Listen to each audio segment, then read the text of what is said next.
Croeso i'r hyfforddiant gan Hub Es Cymru i godi ymwybyddiaeth o brofiadau niweidiol yn ystod plentyndod ar gyfer y blynyddoedd cynnar a'r sector cyn ysgol. Ceir dwy brif amcan i'r gweithdy heddiw. Byddwn yn eich darparu ag addysg am effaith straen gwenwynig ar yr ymennydd a chynyddu eich ymwybyddiaeth o eisus ac effaith trauma.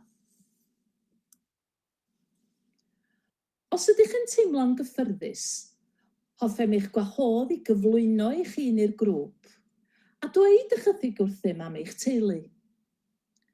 Allwch chi drafod gyda'r partner hoff raglen deledu wnaethoch chi wylio pan yn blentyn? Wrth feddwl yn ôl i'ch plentyndod, rhaid i ni gofio i lawer o bobl nad yw eu plentyndod yn golygu atgofion hapus, ac fe all fod yn brofiad poenus.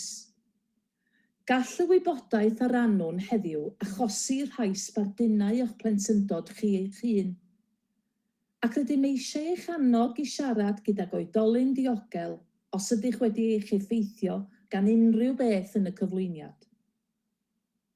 Os gwelwch yn dda, darllenwch ein cwestiynau o fyny'r yn aml a chymrwch gopi o rai rhifau llinellau cymorth oedolion sy'n cynnig cefnogaeth i chi os oes angen. Pam rydym yma heddiw?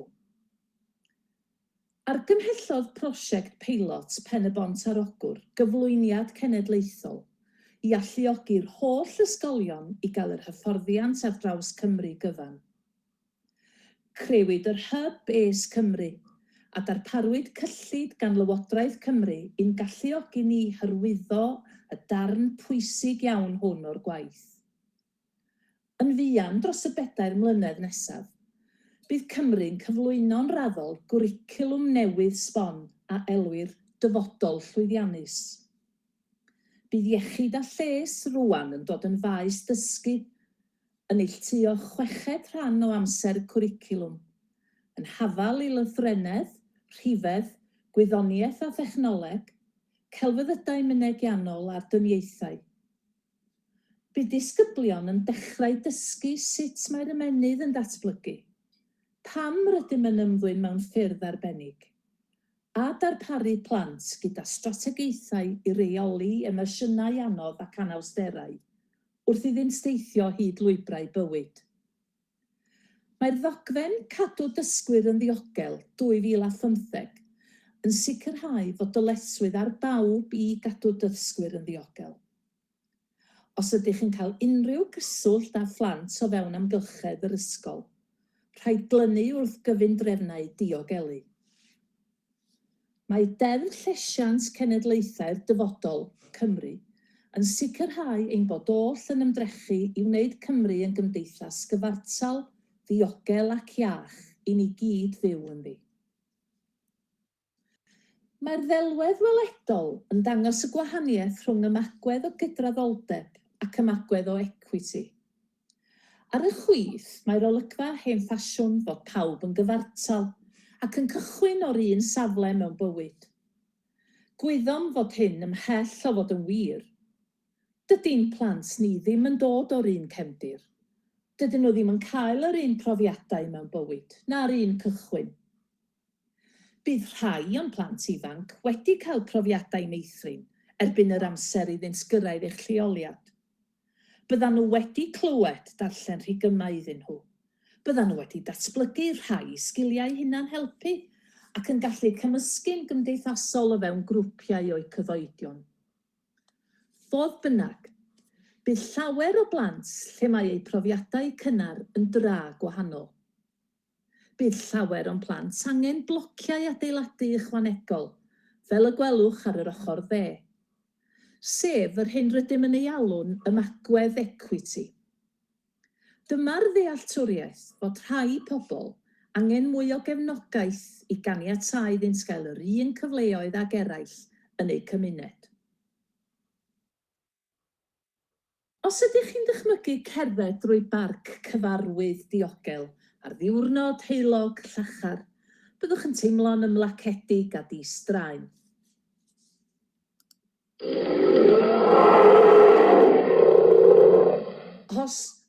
wedyn rydych chi'n wynebu perygl a daw ardd tuag atoch o'r tu ôl i'r coed. Mae'ch corff yn rhyddhau cemegyn o'r enw cortisol, sy'n mynd fewn i'ch llif gwaed ac yn eich rhoi mewn stad o rybudd uwch. Bydd hyn yn achosi rhai newidiadau yn y corff, curiad calon cyflymach, cryndod, pilipalan ystumog, cochni yn yr wyneb neu dynhau yn ardal y gwddw. Mae'r cemegyn straen hwn yn ein galluogi i oroesi mewn byd peryglus. Mae'n cyflymu ein hadweithiau, yn pwmpio'r gwaed yn gyflymach o gylch y corff ac yn caniatáu ni wneud penderfyniadau byw neu farw cyflym. Effaith straen. Rwan, rydyn ni am drafod 3 math o straen sy'n gallu digwydd ym mywydau pobl. Mae ddefnyddiol meddwl amdanyn nhw fel system goleuadau traffig, gwyrdd i oren i goch. Gwelir coch fel symbol o berygl yn y byd. Rydym oll yn profi straen cadarnhaol a goddefadwy yn ein bywydau, ac fel arfer mae gennym fodelau rôl cadarnhaol i'n cefnogi drwy'r amseroedd hyn, yn rhoi ni negeseuon o gefnogaeth a thosturi. Rydyn ni'n galw hyn yn glistogi emosiynol. Fodd bynnag, mae straen gwenwynig yn ddwys a digwyddiadau o straen ailadroddus sy'n mynd ymlaen am gyfnodau hir o amser heb y clustogi gan oedolyn cefnogol. Mae'r oedolyn yno yn gorfforol, ond nid yn y meddwl i ymateb i'r person ifanc mewn trallod. Esiamplau o straen cadarnhaol, y bore cyn arholiad, eich prawf gyrru, cyfweliad am swydd neu yn union cyn cystadlu mewn ras neu gystadleuaeth. Mae'n ffrwydriadau byr o adrenalin ac nid yw'n para'n hir. Mae'n hanfodol ar gyfer datblygiad iach ac ar gyfer ein nodau ac amcanion. Straen goddefadwy neu resymol. Mae hwn yn fwy difrifol ac yn para'n hirach, am sawl mis neu hyd yn oed dros flwyddyn. Mae nhw'n ddigwyddiadau sy'n newid bywyd, ac rydym yn mynd drwyddynt bron yn beiriannol. Profedigaeth, diagnosis o gyflwr iechyd difrifol, colli gwaith neu ysgariad o fewn teulu. Straen gwenwynig. Byw mewn cartref gyda thrais domestig. Fe all y teulu ddysgu byw efo hyn am sawl blwyddyn, a dysgu cuddio teimladau. Mae clustogi emosiynol yn absennol, fel y mae pawb yn ceisio ymdopi gorau y gallant. Os edrychwn ni ar droma a datblygiad yr ymennydd, rhaid i ni edrych ar adwaith y troma ac effaith hyn ar ymennydd plant. Os edrychwch chi ar y continuum, ymateb iach ydy pan rydych rwan yn ddigyffro, ond petai bygythiad clywadwy sydyn, sŵn uchel neu ffrwydriad yn y stryd tu allan, byddwch chi'n teimlo dan fygythiad yn syth. Byddai'r cemegyn cortisol wnaethon ni drafod yn gynharach ar sleid yr ardd yn llifo eich gwaed. Mae'n gemegyn clyfar wedi ei gynllunio i'n helpu i oroesi. Bydd yn mynd a'ch corff i stad o ffoi, ymladd neu rewi, gyda gymwybyddiaeth uwch o'r ymdeimladau yn eich corff. Wedi'r cemegyn yma fynd i'r llif gwaed, bydd angen cyfnod o adfer a llydded, a bydd eich corff yn dychwelyd nôl i'w stad arferol. Os meddylen ni am blant sydd wedi profi adfyd, ac os yw'r adfyd yna wedi para am flynyddoedd lawer heb y clustogi gan oedolyn cefnogol, mae'r ymennydd yn dechrau addasu amgylchedd ansicr, ac maen nhw'n cael ei dal mewn llwyth allostatig. Mae'r cortisol yn croni, ac mae ei cyrff wedi dysgu mynd i stad o ffoi, ymladd neu rewi mor aml, fel yn fuan iawn, mae'r patrwm hwn o ymddygiad wedi dod yn llwybr atgyfnerthedig yn yr ymennydd. Mae plant yn sefydlogi mewn stad ffoi ymladd neu rewi, os ydynt wedi profi trauma.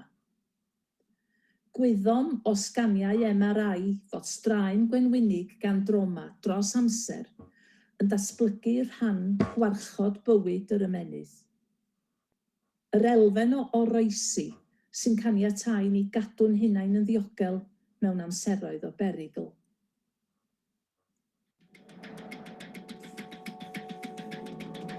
The reality is that we all need a certain amount of stress, a certain amount of anxiety to perform well.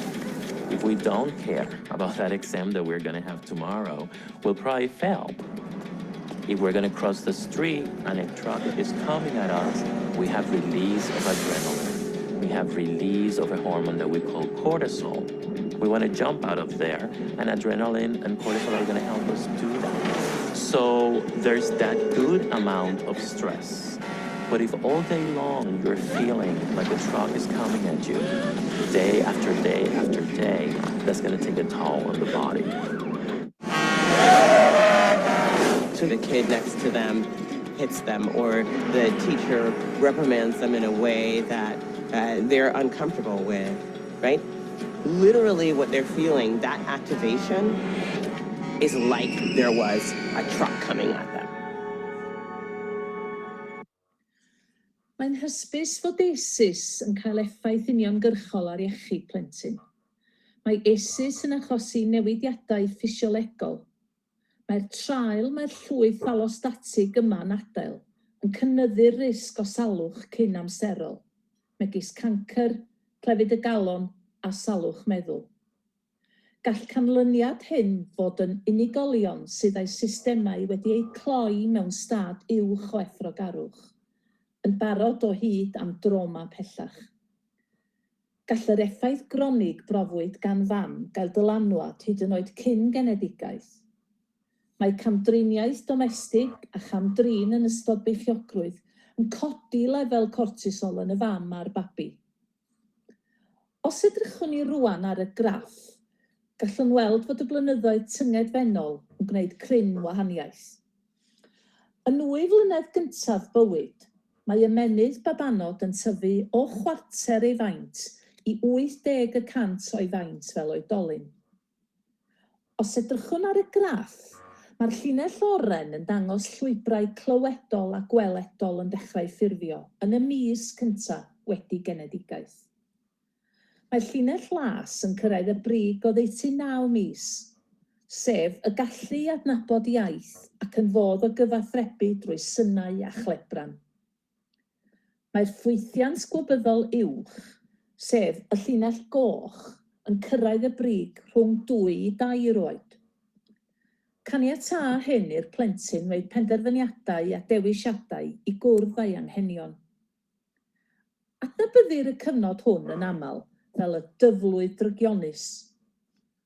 Rydym yn sylwi fod gostyniad mawr yn y llinell hon yn ystod blynyddoedd yr 60au, sydd efallai'n esbonio pan fod plant yn eu harddegau yn fwy mympwyol, yn cymryd risgiau ac yn gwneud penderfyniadau gwael. Mae'r datblygiad hwn yn para mewn plentyndod drwy ddysgu empathi, ymddiriadaeth a dysgu eu lle yn y gymuned.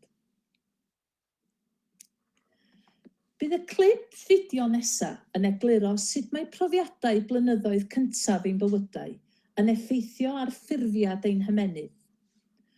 Dywed gwyddoniaeth wrthym fod straen neu gamdriniaeth ac esgulistod yn gallu niweidio strwythur sylfaenol ymenydd datblygedig plentyn. Heb y cymorth priodol, gall ei rhoi mewn risg o oes o broblemau iechyd, materion datblygiadol a dibyniaeth. Mae hi fyny ni i sicrhau fod plant yn goresgyn y straeniau hyn ac yn cael y profiadau meithrin byddant eu hangen i ddatblygu'n bositif. Cliciwch ar y linc os gwelwch yn dda.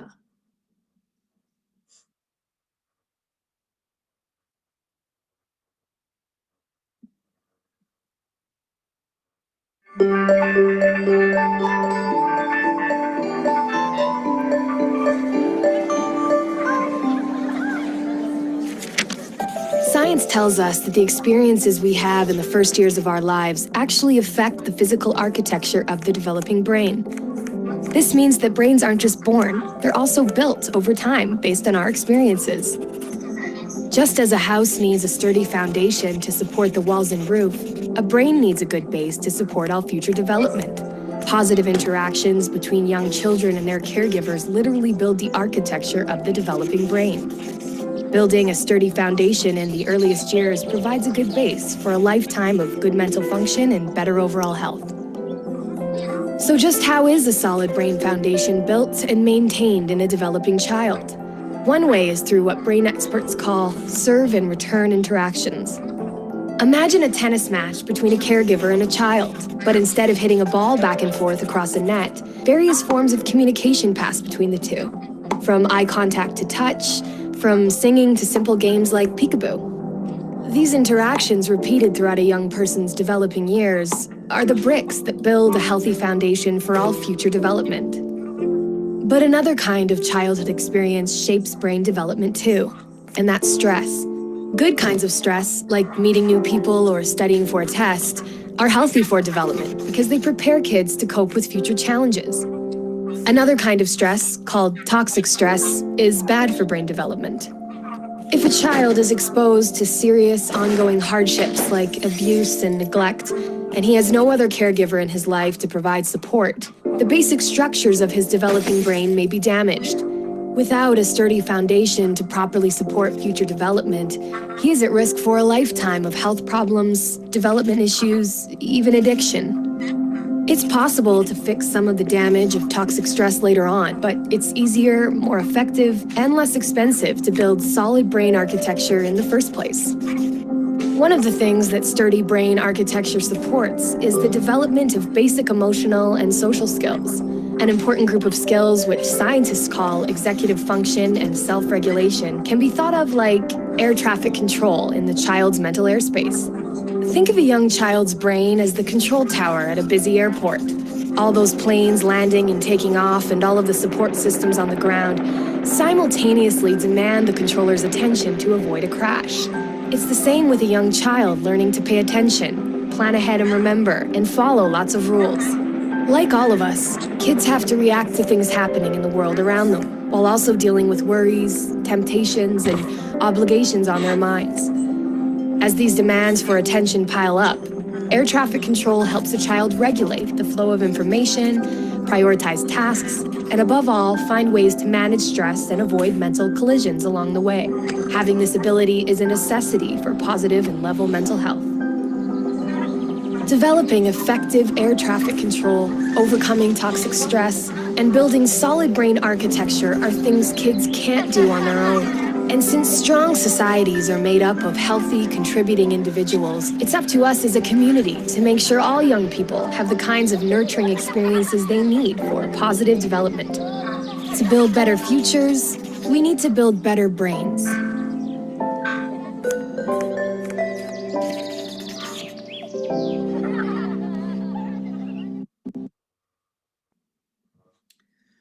Y diffiniad o eisis ydy profiadau o straen sy'n digwydd yn ystod plentyndod ac yn niweidio plentyn yn uniongyrchol.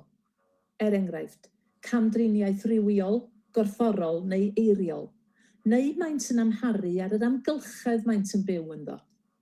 Er enghraifft, tyfu fyny mewn tŷ ac ynddo drais domestig. Yn 2016, penderfynodd yr athro Mark Bellis greu astudiaeth Gymreig ynghylch effaith eisis ar oedolion yng Nghymru. Cyhoeddwyd 4 dogfen gan Iechyd Cyhoeddus Cymru sy'n egluro canlyniadau'r astudiaeth hon. Aeth yr athro Bellis ati gyfweld ystod eang o oedolion o'r boblogaeth gyffredinol yng Nghymru rhwng 19 a 69 oed. Gofynnodd os oedden nhw erioed wedi profi unrhyw rai o'r 9 es. Holodd yr astudiaeth oedolion ar draws ystod o gefndiroedd economaidd, o'r rhai yn byw mewn ardaloedd difreintiedig i'r maes trefi mwy llewyrchus. Roedd yr eisis lluosog pennaf yn yr ardaloedd difreintiedig yn economaidd, ond roeddent yn bresennol ar draws pob sector o gymdeithas. Roedd 9 es yn yr astudiaeth. Cysylltwyd 3 yn uniongyrchol i gamdriniaeth plentyn, ond roedd 6 yn ffactorau amgylcheddol. Canfu'r ddogfen gyntaf gyhoeddwyd gyswllt clir rhwng eisus lluosog o 4 neu fwy yn arwain i ymddygiadau niweidiol i iechyd, megis camdrin sylweddau, defnydd cynyddol o alcohol, ysmygu, beichiogrwydd yn yr arddegau, gorfwyta neu ddiffyg bwyta. Cysylltodd yr ail ddogfen brofiadau adfyd cynnar gyda risg uwch o ddioddef iechyd meddwl gwaelach fel oedolyn. Nid yw hyn yn syndod i lawer o bobl. Canfu'r drydedd ddogfen gyswllt rhwng profiadau niweidiol cynnar lluosog sy'n gallu arwain at risg uwch o ddatblygu afiechyd cronig, megis cancer, afiechyd isgemig y galon, afiechyd pulmonaidd neu glefus siwgr math 2. Ymddengys fod y newidiadau ffisegol sy'n digwydd dros amser gyda straen gwenwynig yn gostwng y system imiwnedd, gan wneud pobl yn fwy tueddol o ddatblygu iechyd gwaelach. Cyhoeddwyd y ddogfen derfynol yn ddiweddar i edrych ar ffynonellau o wydnwch sy'n helpu pobl i oresgyn adfyd cynnar. Mae oedolion sy'n cymryd rhan mewn chwaraeon, yn teimlo'n rhan o'i cymuned, a chanddynt berthynas gyda oedolyn y gallu'r ymddiried ynddo, yn llwyddo yn well o lawer na rhai hynny nad ydynt.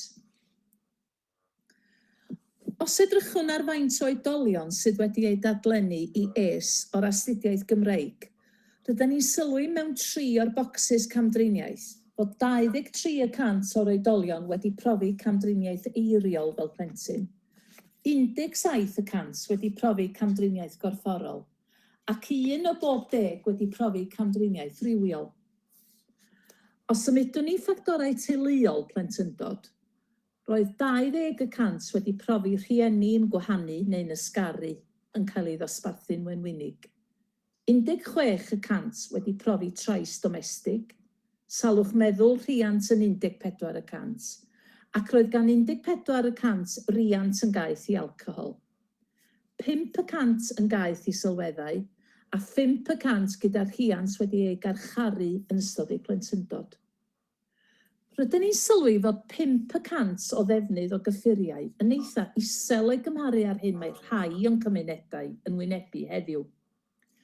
Gellir egluro'r rheswm am hyn drwy archwilio oedran y bobl yn yr astudiaeth.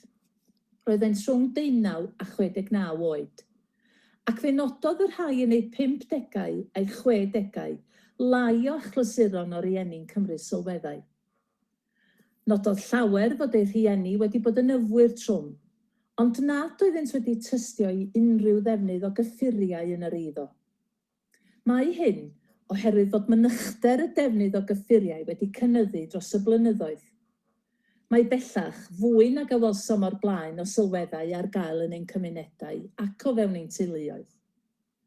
Os edrychwn yn ôl, roedd cyffuriau ar gael, ond yn sicr nid oeddent mor gyffredin ag y sylwn arnynt heddiw.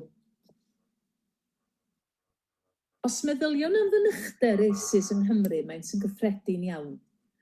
Am bob 100 oedolyn yng Nghymru, roedd 47 wedi dioddef o leiaf 1 es yn ystod eu plentyndod. Mae hyn bron yn hanner y boblogaeth Gymraeg, ac roedd 14 wedi dioddef 4 neu fwy, sy'n 14% o'r boblogaeth Gymraeg. Mae'r perydlon yn bodoli gyda eisus lluosog. Ymddengys fod llawer y bobl yn ymdopi gydag 1 neu 2 es, os oedd ganddynt gefnogaeth emosiynol gan gydberthnasau positif. Ond, os ydy'r rhain yn ddiffygiol, a llawer o eisus wedi bod yn bresennol yn eu profiadau cynnar, mae risgiau'n cychwyn codi. Fe archwiliwn i'r ddogfen gyntaf sy'n edrych ar y risgiau cynyddol mewn ymddygiad niweidiol i iechyd mewn 2 grŵp o bobl, a chymharu pobl heb unrhyw eisus i'r rheini brofodd eisus lluosog. Mae'r grŵp gydag eisus lluosog bedair gwaith yn fwy tebygol o fod wedi beichiogi neu achosi beichiogi nas bwriadwyd yn yr arddegau, a 6 gwaith yn fwy tebygol o fod yn ysmygwyr. Hefyd, byddant 6 gwaith yn fwy tebygol o fod wedi cael rhyw dan 1 ar 15 oed. 1 ar 10 gwaith yn fwy tebygol o ysmygu cannabis. 4 ar 10 gwaith yn fwy tebygol o fod yn ddioddefwyr trais, a 15 gwaith yn fwy tebygol o fod wedi cyflawni trais yn y flwyddyn diwethaf. Maent hefyd 1 ar 15 gwaith yn fwy tebygol o fod wedi defnyddio crac, cocaine a heroin, ac 20 gwaith yn fwy tebygol o ddiweddu yn y carchar a ryw adeg yn ystod ei bywydau. Rwan, fe edrychwn ar y cysylltiad rhwng ISIS a lles meddwl oedolion. Eto, dros yr wythnos diwethaf, os cymharwn i bobl heb ISIS i'r rheini sydd wedi dioddef 4 neu fwy, fe sylwn fod y grŵp gydag ISIS lluosog deirgwaith yn fwy tebygol o fod byth neu braidd byth wedi teimlo'n ymlacedig. Deirgwaith yn fwy tebygol o fod byth neu braidd byth wedi teimlo'n agos at eraill. 4 gwaith yn fwy tebygol o fod byth neu braidd byth wedi meddwl yn glir. A 5 gwaith yn fwy tebygol o fod byth neu braidd byth wedi delio'n dda i problemau a gallu gwneud ei meddyliau i fyny ynghylch y dyfodol. Byddant 6 gwaith yn fwy tebygol o fod byth neu braidd byth wedi teimlo'n gadarnhaol ynghylch eu cynlluniau i'r dyfodol, a 6 gwaith yn fwy tebygol o fod byth neu braidd byth wedi teimlo'n ddefnyddiol. Mae'r rhain yn ystadegau trist iawn i ni ystyried pam fod gennym gymaint o deuluoedd sy'n cael anhawster i wneud dewisiadau a phenderfyniadau ynghylch eu dyfodol. Rwan, fi archwiliwn y cyswllt rhwng ISIS a'r effaith ar ein system iechyd cenedlaethol. Hyd at 69 oed, mae'r rhai gyda 4 es neu fwy yn dyblu eu siawns o gael diagnosis o afiechyd cronig, o'i gymharu ag oedolion heb ISIS. Yr afiechydon penodol lle roedd y risgau hyn yn cynyddu oedd clefus siwgr math 2, 4 gwaith, ac afiechyd isgemig y galon ac afiechyd pulmonaidd dirgwaith. Roedd lefelau'r defnydd o'r gwasanaeth iechyd yn llawer uwch mewn oedolion oedd wedi profi ISIS. Dros gyfnod o 12 mis, os cymharwn ni bobl heb ISIS i'r rhai gyda 4 neu fwy, mae'r grŵp hwn 2 waith yn fwy tebygol o ymweld â'r meddyg teulu, a 3 gwaith yn fwy tebygol o fynychu'r adran ddamweiniau ac argyfwng, neu aros dros nos yn yr ysbyty.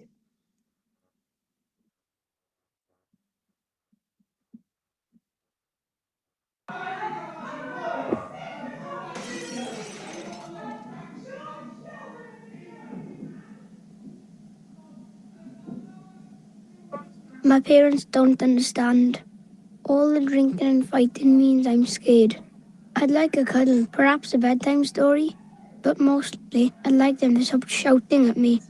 And sometimes they hit me. Feeling scared every day and not feeling loved or wanted will change me for the rest of my life. Later, I'll have problems with school, problems with alcohol, and I'll get in trouble with the police. What's happening to me right now means I'm more likely to have serious health problems in middle age and die sooner than I should.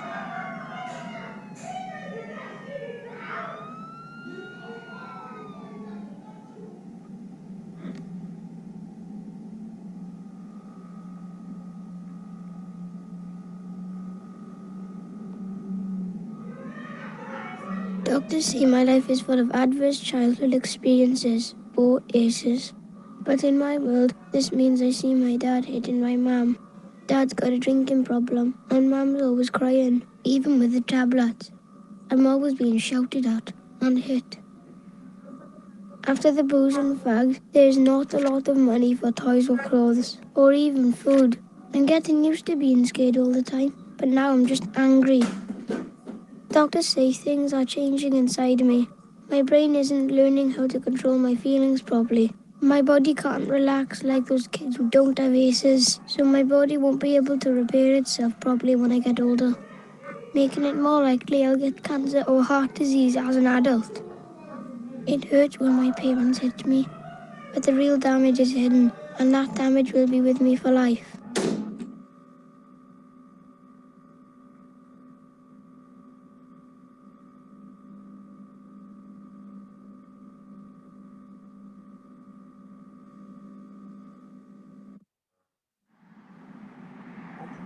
I drink and smoke. They say I'm out of control, but I'm not. It's just my way of coping with my aces. I've been in plenty of fights, but what's wrong with that? Kids' punches done it half as much as when my dad hits me. I beat up a kid last week at school because he looked at me weird. Who cares? I ended up with more time out of school. Learning's not for me anyway, and the teachers don't care any more than my parents. I don't like the way anyone looks at me except my girl. She's 16 and pregnant, just like my mum was with me.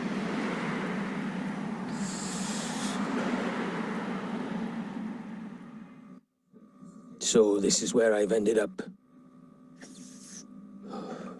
I've got diabetes and cancer is probably on the way. I know these kill you, but I couldn't do without them. I've never had a proper job and I've spent time inside. I hit my kids. I hit their mum too, until she left. So my kids have grown up with aces. And now my daughter had her first kid. She's 16. The course of my life was set in the wrong direction a long time ago. I know where I'm heading, and sadly I know where my kids are heading too.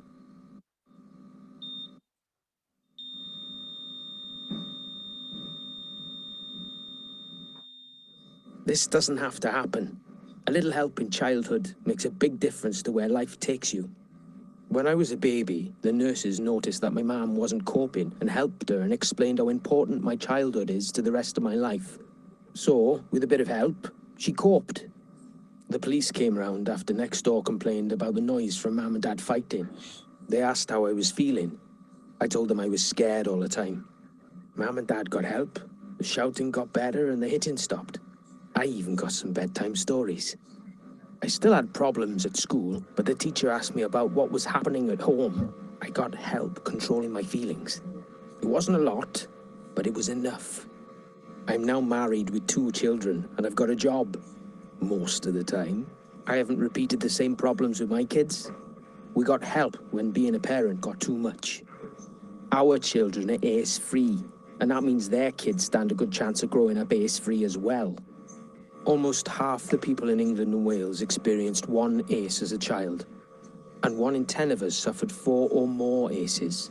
If we stop aces, millions of children would not become smokers or binge drinkers, and levels of violence in adults would be cut in half. Fewer aces in childhood also means fewer adults developing diseases like cancer, heart disease, and diabetes in middle age. We all need to be ace aware. Are you? Doctors, police, nurses, teachers, firefighters, and most importantly, parents. The more you know about aces, the more you can help stop children growing up with aces in their lives. And for those of you who have already suffered aces, the more you know, the more you can help yourself and others who have suffered aces cope.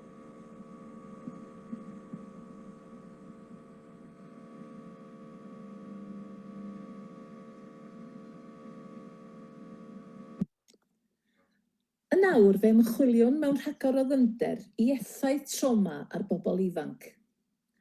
Dwi am I chi ddychmygu fod gofalwr y person ifanc ar gopa'r mynydd, a'r person ifanc ar y gwaelod. Mae'r person mae'n hwn ymddiried yn ddo fwyaf yn ei bywyd yn sydyn wedi dechrau ei camdrin, neu ei niweidio mewn rhyw ffordd, unau'n gorfforol, yn eiriol neu'n rhywiol. Rydw I am I feddwl pa mor ddryslyd fydd hyn I blentyn. Y person rydych chi fod I ddibynnu arno mwyaf yn y byd I gyd yn eich gadael I lawr yn y ffordd weitha bosibl. Rydyn ni'n gwybod fod ymddygiad pobl yn fodd o gyfathrebu. Mae plant sy'n profi trauma neu chanfod hi'n anodd iawn cyfleu ei gwir emosiynau neu deimladau. Gallant ddweud wrthoch chi pan fyddan nhw'n teimlo'n hapus neu hwyrach yn drist, ac fe all y gallan nhw ddisgrifio gwylltiniad. Ond ydy'r emosiynau gwir gymleth maen nhw'n brofi, megis euogrwydd, cwilydd a'r synwyr o golled ddim mor hawdd i'w hegluro. Yn syml, weithiau, does ganddyn nhw mor iaith I fynegu eu hunain. Rydyn ni'n gwybod y gall weithiau fod sbardunau dydyn ni ddim yn ei gweld. Gall rhai plant gael eu sbarduno gan arogleuon arbennig, lleisiau'n codi a synau uchel. Gwyddom y gall bywyd i'r plentyn yma fod yn ddryslyd tu hwnt. Ac yn ytrach na beio'r plentyn am arddangos ymddygiadau eithafol sy'n gallu bod yn heriol yn y dosbarth, mae angen i ni ddychwelyd i holi ein hunain beth sy'n gyrru'r fath ymddygiad. Os ydyn ni wir yn mynd i fod yn ymwybodus o droma neu'n hymatebion, gallwn newid ei meddylfryd o beth sydd o'i le efo ti i beth sydd wedi digwydd i ti. Gad i mi edrych ar yr holl brofiadau ti wedi byw drwyddynt sydd wedi siapio ymddygiad heddiw. Gwyddom fod plant sydd wedi profi trauma wedi ei hysgwyd yn arw. Sut ydyn ni'n lleddfu'r pwysau mewn modd diogel? Edrychwch ar y botel Coca-Cola a dychmygwch ei bod wedi ei hysgwyd lawer o weithiau cyn i'r plentyn adael y tŷ neu ar y ffordd i'r ysgol. Gall yr athro ofyn cwestiwn syml ac fe ffrwydra'r plentyn gan wylltineb a rhwystredigaeth gronedig ac ymddwyn mewn modd eithafol. Rhaid i ni gofio mae'r rhyddhau top y botel yn raddol, gydag agwedd dyner a digyffro sy'n gweithio orau pan fo lefelau cortisol yn uchel. Gall yr ymennydd gael ei ddisgrifio'n syml fel bod mewn tair rhan. Mae coesyn yr ymennydd yn cysylltu'r ardal fwyaf ymlusgiadol sy'n ein galluogi i oroesi. Byddwn yn thoi, ymladd neu rewi os ydy ein hemosiynau wedi ei sbarduno ac ydyn ni'n teimlo dan fygythiad neu ofn. Mae'r ardal famalaidd yn gorwedd uwchben rhan yr ymlusgiad, sy'n caniatáu ni gael teimladau all fod yn rhwystredigaeth, pleser, gwylltineb neu frifo. Mae'r cortex cerebral yn yr adran uchaf yn caniatáu ni feddwl, gwneud penderfyniadau rhesymol a datrys problemau. Dyma'r ardal olaf i gael ei ffurfio'n llawn a gall gymryd hyd at 11 mlwydd oed. Pan rydym yn teimlo'n ofnus neu dan fygythiad, mae ein hemosiynau yn ein sbarduno i ryddhau cortisol a'r ardal oroesi sydd mewn llwyr reolaeth. Pan fyddwn yn y stad hon, allwn ni ddim cael mynediad i'r rhan o'r ymennydd sy'n meddwl. Os gwelwch yn dda, newch chi glicio ar y linc isod i wylio Dan Siegel yn egluro model yr ymennydd mewn rhagor o ddyfnder.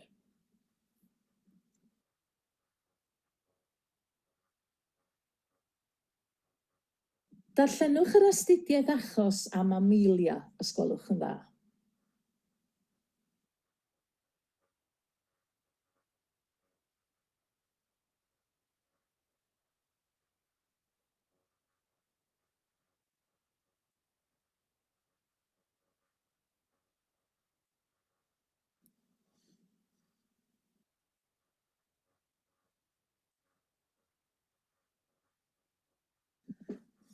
Allwch chi weithio ar y pwyntiau bwled ac adnabod yr eisus mae Amelia wedi profi yn ystod ei bywyd.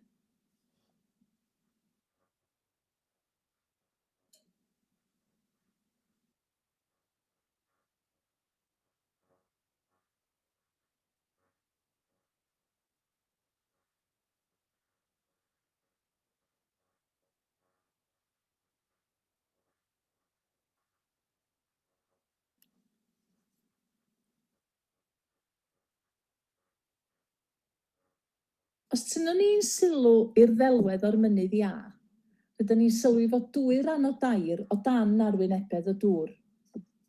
Os ydy plentyn wedi profi'r holl anawsterau hyn, efallai gallant arddangos rhai o'r ymddygiadau uwchlaw'r mynydd iâ. Mae pob plentyn yn ymateb mewn amryw o ffyrdd. Does na'r un model sy'n gweddu i bawb pan rydyn ni'n edrych ar droma.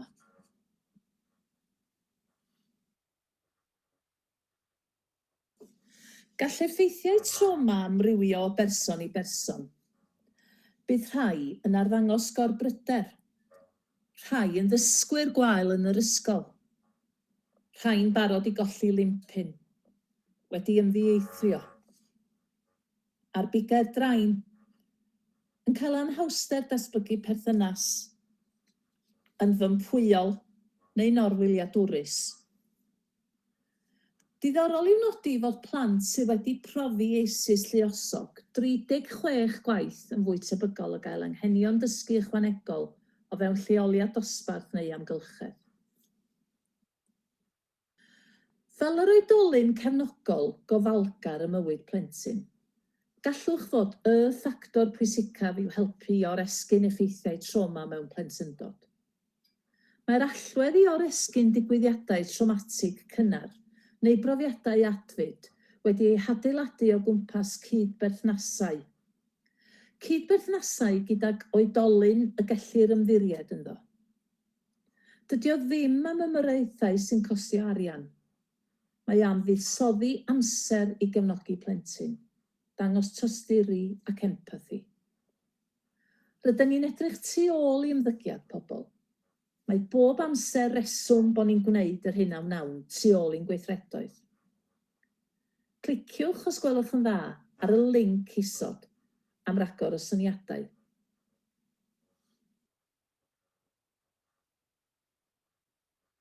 Gwyddom yn hyb es Cymru fod gallu torri'r cylch yn anhygoel o anodd. Mae ffactorau amddiffynol sy'n helpu i adeiladu'r blociau gwrtnwch. Yr allwedd yw un neu fwy o gydberthnasau plentyn oedolyn sefydlog gofalgar sy'n gallu gwneud gwahaniaeth enfawr. Mae gan bobl angen teimlo gallan nhw oresgyn eu hadfyd eu hunain ac arwain eu tynged eu hunain, yn hytrach na chlywed fod rhaid iddynt wneud yn well. Gallant gael eu harwain gan oedolion y gallant ymddiried ynddynt, ond mae angen iddynt wneud y penderfyniadau rheini drosdynt eu hunain. Mae angen iddynt deimlo'n gynwysiedig ac ynghlwm yn eu cymunedau lleol, ac wedi ei harfogi i reoli eu hymddygiadau a'i hemosiynau. Mae angen iddynt adnabod pryd mae eu hymatebion corfforol yn newid o ganlyniad i gortisol cynyddol, a chael strategaethau sy'n gweithio iddyn nhw yn hytrach na cholli'r rheolaeth. Nid yw hyn ynghylch cyfri sgoriau es. Mae'n holl bwysig ein bod ni'n edrych ar y darlun cyfan mewn bywyd person. Faint o ffactorau amddiffynol gallan nhw gael mynediad atynt, a beth sydd ar goll o'r jigsaw. Beth sy'n digwydd nesaf? Argymhellir cynnal hyfforddiant es mewn sesiwn hanner diwrnod o hyfforddiant mewn swydd i'r holl staff, fel y magwedd lleoliad cyfan i gefnogi plant a theuluoedd bregus. Sut i ddelio gyda throma ac adeiladu gwydnwch? Os ydych chi eisiau rhagor o wybodaeth ac arweiniad ar sut i ddelio â throma ac adeiladu gwydnwch disgyblion, mae gennym raglen cyfnod 2, sy'n edrych ar sefydlu y magwedd gwybodus am droma i ddod yn sefydliad gwybodus am es. Mae'n darparu strategaethau ymarferol i gefnogi staff, teuluoedd a phlant.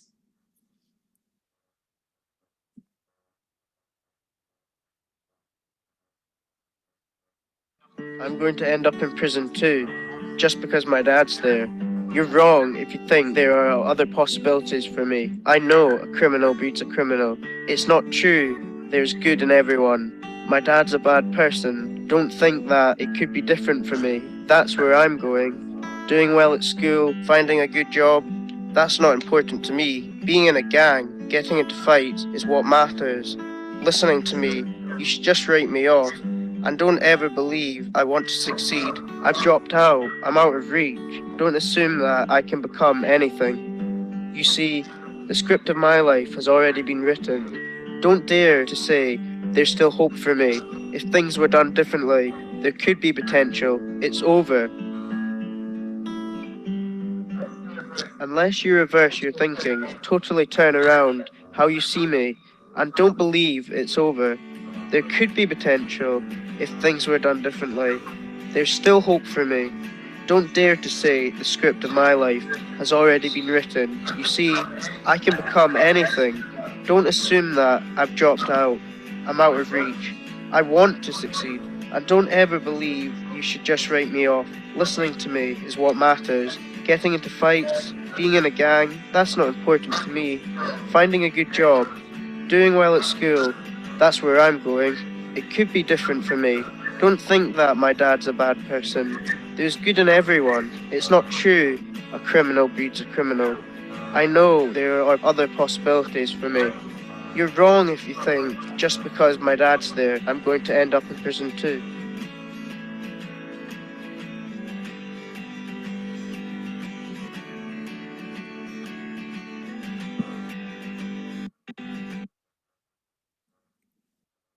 Mae'r pêl-droediwr enwog Ian Wright yn trafod yn ei hunangofiant bwysigrwydd cael perthynas o ymddiried gyda'i athro a'i hyfforddwr, Mr Picton.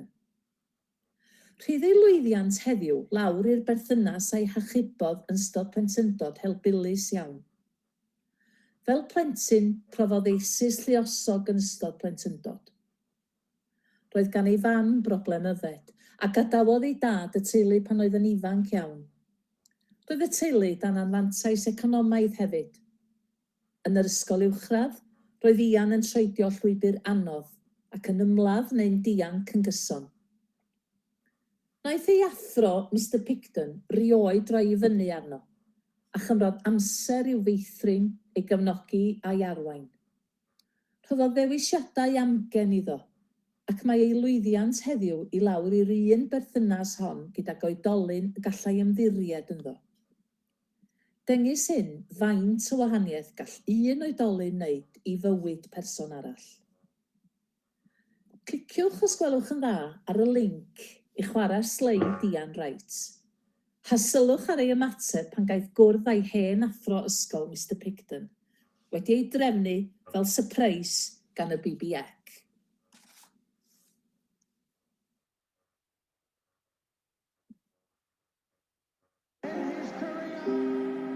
Ian's still the highest scoring striker ever to play for Arsenal, and he owes a lot to the man who first taught him to kick a ball, his old school teacher, Sid Picton.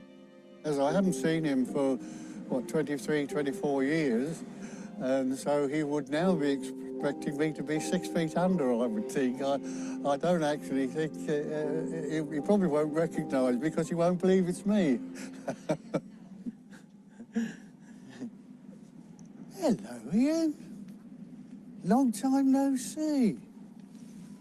Mr. Picton, you're alive. I'm alive, he says. How are you doing? I can't believe it. Someone said you was dead. As you see, I'm very much in, and I'm so glad you've done so well with yourself. He was so supportive all the time. He kind of like had me as his kind of like special guy. I don't know what to say. Oh, God, I can't believe it. I can't believe it. You know, now I realise how important he was in my life. The first main imposing figure, male figure in my life, who was trying to guide me on the right road. how far are we going back now? 40 years? 30 years anyway? Easy, 32 years. Yeah.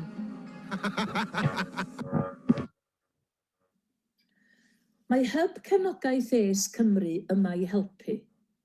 Rydym yn cynnig amrywiaeth o becynnau hyfforddi sydd ar gael yn rhad ac am ddim, gan ein bod wedi ein cyllido gan Lywodraeth Cymru. Cysylltwch os gwelwch yn dda a dilynwch ni ar trydar, gweplyfr neu e-bostiwch ni'n uniongyrchol. Diolch am gymryd amser i wrando ar y cyflwyniad hwn heddiw.